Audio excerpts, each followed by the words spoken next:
Hello, this is part 2 of my mini lecture on the Testaments by Margaret Atwood, chapters 60 to the end, and this is Dr. Laura Davis. So where I left off was that I was talking about Agnes and Daisy arriving in Canada on the flotation device that they had to take off of the Nellie J. Banks, significant name for the boat. And so when they arrive in Canada, there's kind of a sense, we get some narrative there, but there's a real sense of closure after Ada and the others meet them on the shore and bring them back, and they talk about what's happening.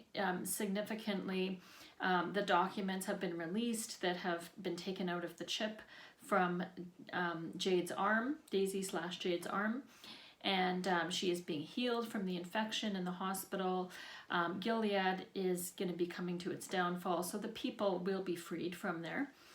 And so there's basically two kind of senses of closure. One is on kind of a personal level in terms of the individual characters, and the second is on more of a communal level.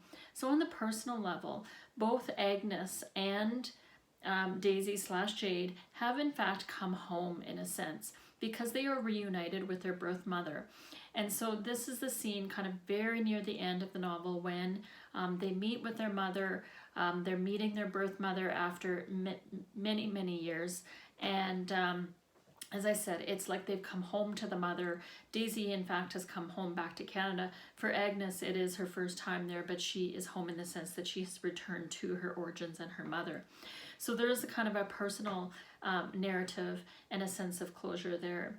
And note that their mother that they have been reunited with is Offred from The Handmaid from The Handmaid's Tale. So that's on a personal level. Now, we also have a sense of closure on a more communal level because the message has been delivered, and the chip that was put into Jade's arm has now been delivered. The message has been delivered. The documents are being exposed. And so, as I said, Gilead's people are now being freed. So there's a sense of closure and a sense of purpose in that larger sensibility as well. Finally, we have kind of a spiritual component to the end, particularly with Becca's presence.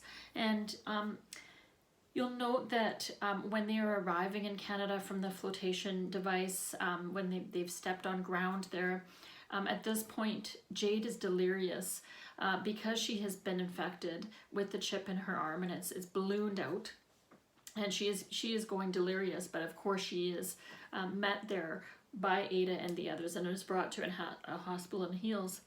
When she is stepping onto the ground in Canada, she senses Becca's presence, and she says Becca is there. Now, there's two ways we can read this. On the one hand, we can read it as if it is a part of her delirium, that she's imagining it because she's delirious.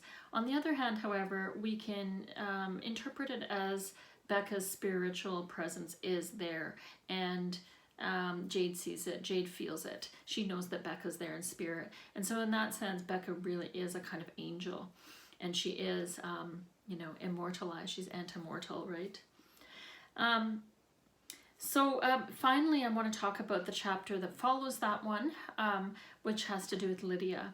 Lydia dies at the end. She takes a vial of morphine that she's taken from the hospital, and she takes it and she narrates, in a sense, her own death.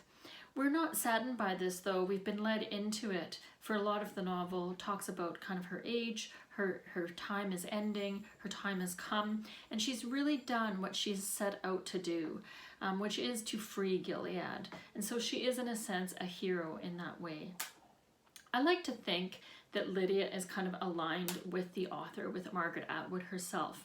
I suggest this with regard to the very beginning of the novel. In the first line, Lydia says, "I'm petrified, even though I'm still living," as if, she's been made a monument of in stone.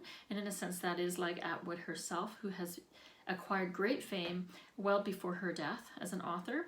And And so at the end, we have Lydia talking about her own death, saying that she's done what she's had to do. She has sent her message out, right, through Jade. She has done that work of sending her message out to the world. And I think we can say the same with Atwood as well, that she's said what she has had to say. She has sent her messages. She has used her voice through her novels, through her life. And I love that part where Lydia says, I like to think that I'll be looking over the shoulders of the artists that come after me. And again, I think that's like Atwood herself. I think it's a beautiful kind of moment when we might think of her as looking over the shoulders of the younger generation who might write and create art as she did. And in this way, on this interpretation, I think that the ending of this novel aligns with William Shakespeare's play, The Tempest. At the end of that play, Prospero puts down his magic, he puts down his staff, and he is done, just like the writer puts down his pen. And in fact, that was Shakespeare's last play. And so in that play, Prospero is aligned with Shakespeare, who does put down the magic of his own pen. His work has been done. It also aligns with the ending of Margaret Lawrence's The Diviners, when you have a very similar thing happening.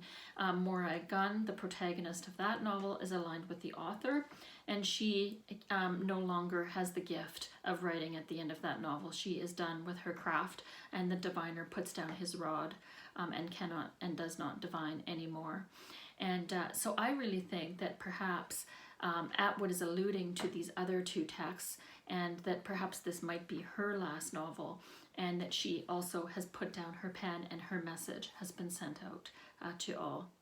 Thank you very much for listening. I hope you enjoyed this short lecture, and of course I hope you enjoyed Margaret Atwood's novel.